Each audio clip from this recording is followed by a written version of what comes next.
Hello there virtual racers, this is the Simrig Racer and today I'm going into battle. I'm going to take one car, one track and 3 sim racing titles as I find out which one has the best DTM BMW M3 Evo. So come and join me after the intro and let's find out which one's best.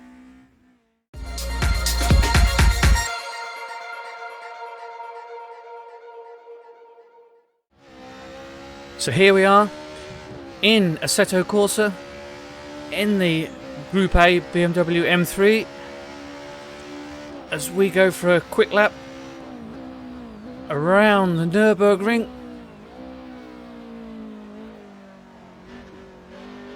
Straight away you can hear that this has got that beautiful raspy 4-cylinder high revving BMW engine.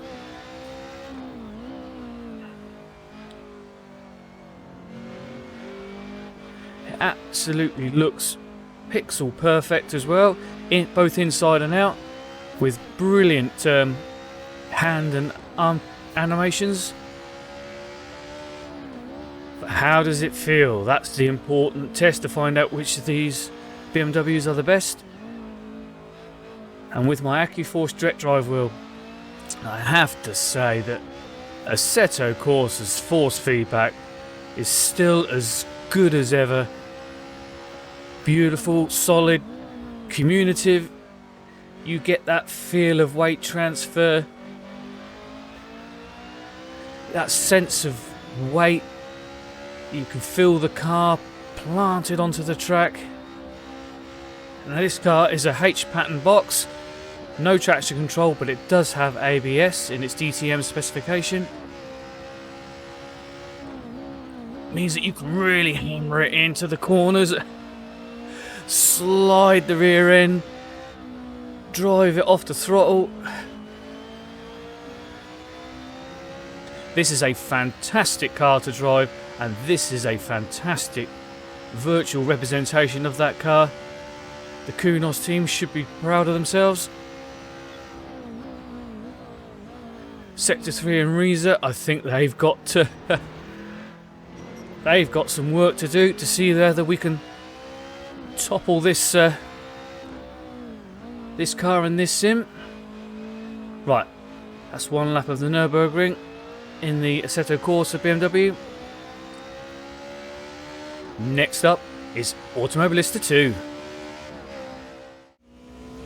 So here we are, we're in Automobilista 2 by Riesa Studios. Again, this is the Nürburgring and the DTM version of the BMW M3.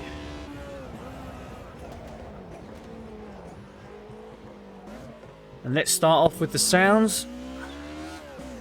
They've got that BMW exhaust note, that rasp, but it doesn't seem to have quite so much weight to it as the AC version. Just lacking a bit of low down grunt, a bit of oomph. But the engine note is right. Looks wise, I just love Automobilista 2. I think it looks really beautiful. The Madness engine just shines through.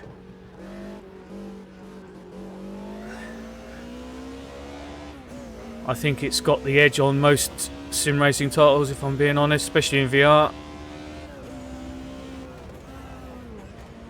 But the most important thing, how does it handle? Well,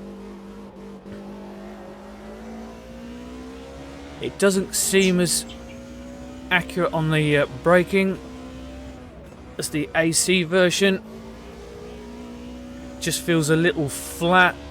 I don't get that moving around that you would do with this sort of low downforce touring car. But once you've got it past the apex, on corner exit, on throttle application, yeah, you can really dance this car about, and that's where it is. What it's missing on the way in, it makes up for on the way out. It is so much fun. You can really dance this car about.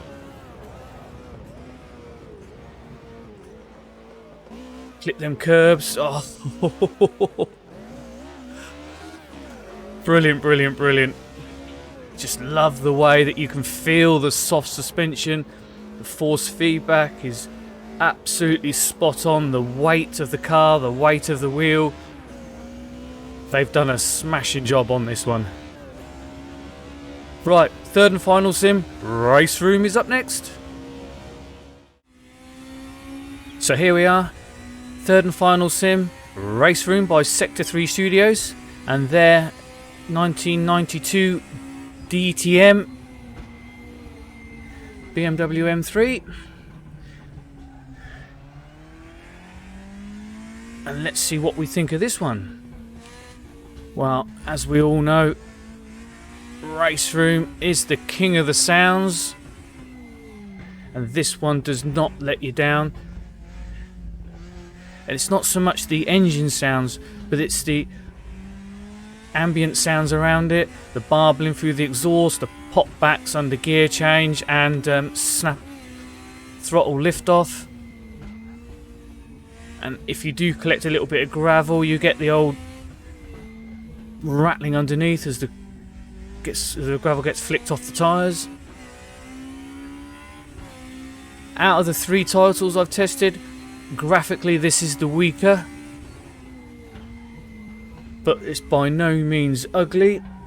It's just not quite as sharp as the other 2, but you won't be disappointed visually if this is your chosen sim. But let's get down to the nitty gritty. How does it feel?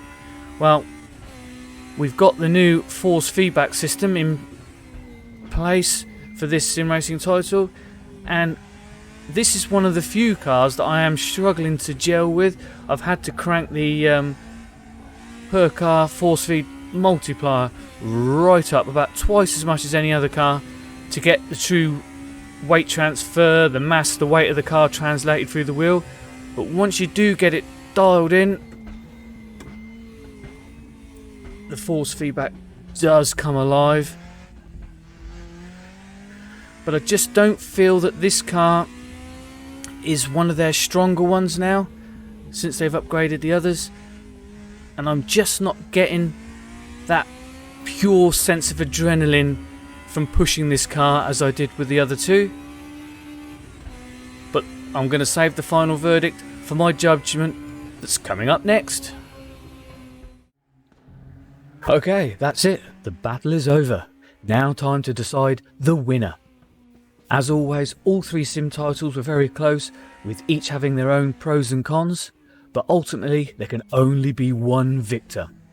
And for me, the sim with the best DTM BMW M3 was, drumroll please, Assetto Corsa. Yes, that's right.